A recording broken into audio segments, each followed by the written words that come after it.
চলো স্ফুরান্ত জিহ্বং ভ্রুকুটি মুখোল্লয়নম স্তরদ্ধকর্ণ গিরিকন্দরাদ্ভূত ভক্ত্যাস্য নাসং হনো বেদবিষণাম। এই সাউন্ড। প্রহ্লাদ মহারাজ নৃসিংহদেবের দিব্য স্তুতি করলেন। ভগবানের কোপ যেন প্রশমিত হচ্ছে না।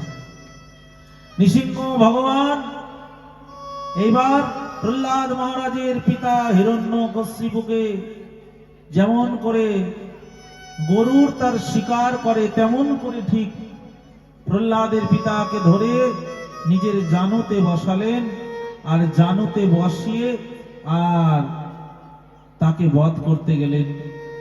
অট্ট অট্ট হাস্য করে বলছে, তুমি আমাকে মারতে পারবে না হে ভগবান বিষ্ণু। কেন? আমি ব্রহ্মার কাছে বর পেয়েছি, আমি দিনে মরব না, রাতে মরব না, আমি ঘরে নয় বাইরে নয়, আমি অস্ত্রে নয় শস্ত্রে নয়, আমি 12টি মাসের মধ্যে নয়, ব্রহ্মার সৃষ্ট কোন জীবের হাতেই আমার মৃত্যু হবে না। ভগবান বললে, শোন ওরে দুরাচারী, তোকে মারার জন্য আমি সব বিকল্প রাস্তা বের করেছি। দেখ, এখন দিনও নয় রাতও নয়, সন্ধ্যাকাল, আর এটা ঘরও নয় বাইরেও নয়, চৌকাট, আর অস্ত্রেও নয় শস্ত্রেও নয়, আমার হাতের নখগুলোই যথেষ্ট। আর শোন, তোর জন্য আমি 13টি মাস সৃষ্টি করেছি, এটা হচ্ছে পুরুষোত্তম মাস অর্থাৎ অধিক মাস। আর তুই বলেছি না, তুই ব্রহ্মার কাছে বর পেয়েছিস যে আমি ব্রহ্মার সৃষ্টি করা কোনো প্রাণীর হাতে মরব না। শোন, আমি ব্রহ্মার সৃষ্টি নই, ব্রহ্মার সৃষ্টি জীব আমি নই, বরঞ্চ ব্রহ্মাকে আমি সৃষ্টি করেছি। আমি ব্রহ্মার পিতা, আমার নাভি কমল থেকে ব্রহ্মার জন্ম হয়েছে। এই বলে হিরণ্যকশিপুর সেই উদরকে বিদীর্ণ করলেন। অনেক ক্রোধ ভক্ত দেশী জনে, ক্রোধ কার উপরে হবে?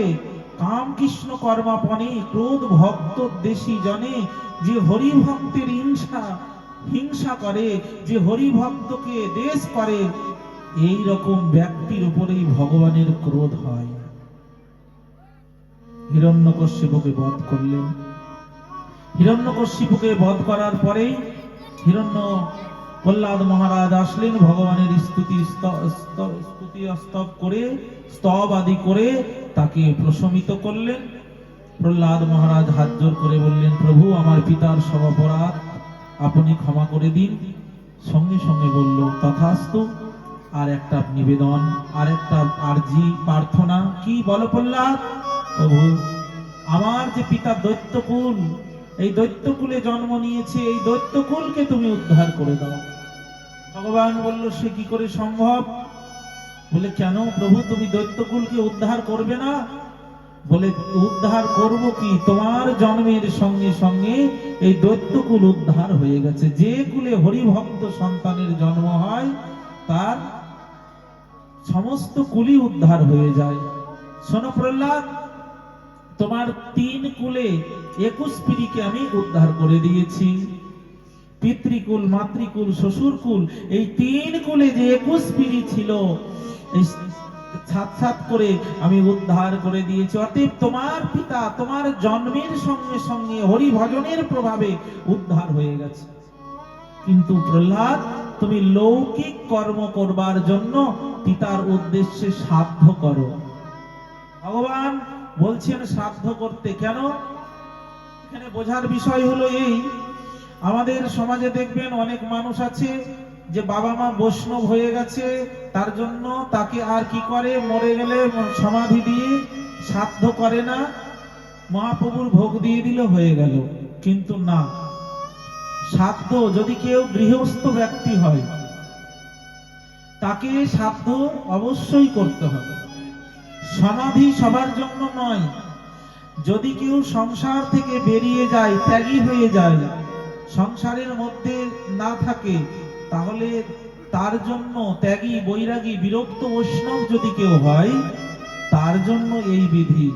কিন্তু কেউ যদি সংসারের মধ্যে থেকে মারা যায় তাহলে অবশ্যই তাকে মুখাগ্নি করে তার মৃত্যুর পর অবশ্যই শ্রাদ্ধ করতে হবে। তাহলে ভাগবতে কি দেখালেন? প্রহ্লাদের মতো হরিভক্ত যেই বংশে জন্মায় এবং প্রহ্লাদের জন্মের সঙ্গে সঙ্গে উদ্ধার হয়ে গেছে, তথাপিও প্রহ্লাদকে দিয়ে কেন শ্রাদ্ধ করালেন? তবুও কেন করালেন? বলছে এটার কারণ হলো জগৎকে শিক্ষা দিল। যদি প্রহ্লাদ শ্রাদ্ধ না করতেন তাহলে সবাই শ্রাদ্ধ করাই বন্ধ করে দিত, বলতো যে না প্রহ্লাদ তো ভক্ত ছিল করেনি, তার মানে বোধহয় ভক্তদের আর শ্রাদ্ধ করতে লাগে না, এরকম একটা প্রচার হয়ে যেত। এই জন্যই ভগবান এখানে দেখিয়ে দিলেন, প্রহ্লাদ তুমি লৌকিক আচরণের জন্য শ্রাদ্ধ করবে, এই কথা ভগবান উপদেশ করলেন।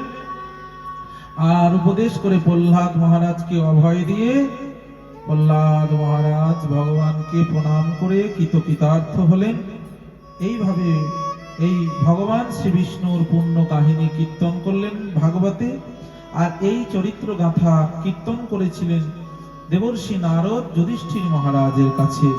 এই আলোচনা হয়েছিল, এই পূর্ণ গাথা যে শ্রবণ করে সে সর্বকর্ম পাশ হতে মুক্ত হয়, এমনই মহিমার কথাও ভাগবতে আছে। শিব কর্তৃক ত্রিপুর্ণা সনাতন ধর্মের বর্ণনা করে এবার বলছেন যে অষ্টম স্কন্ধে বর্ণনা করছেন যে মনুর প্রিয়ব্রতের পুত্র হলো তৃতীয় মনু, আর এই তৃতীয় মনু মানে তামস মন্বন্তরে, আর তামস মন্বন্তরে চতুর্থ মনু হলো তামস, আর সেই মন্বন্তরে হরি মেধা এবং হরিণীর গর্ভে ভগবান শ্রী হরির আবির্ভূত হন, জন্মগ্রহণ করেন।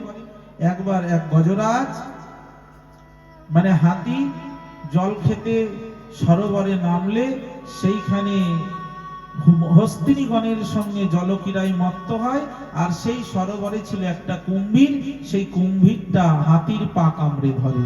হাতির পা কামড়ে ধরতেই হাতিটি বুঝতে পারে যে আমার পা কামড়ে ধরেছে, অতএব এই সামান্য কুমির আমার কোনো ক্ষতি করতেই পারবে না। সে আনন্দে জলক্রীড়া করে, কিন্তু আস্তে আস্তে হলকে হলকে তার রক্ত পান করে হাতিটি দুর্বল হয়ে গেল। আর হাতিটি দুর্বল হতেই দেখা গেল কি যে ওই কুমিরটা শক্তিশালী হয়ে গেল। তখন হাতিটা বলল যে তার সঙ্গিনীগণকে, শোনো আমাকে না কুমিরে ধরেছে। তারা ভাবলো তাহলে আমাদেরকেও ধরবে, এই জলে কুমির আছে, সবাই উঠে পালিয়ে গেল। বলে তোমরা সবাই পালিয়ে যাচ্ছ আমাকে রেখে, এক কাজ করো আমাকে তোমরা রক্ষা করো, এই সুর দিয়ে আমাকে তীরে তোলো। কেউ এগিয়ে এলো না, সবাই চলে গেল।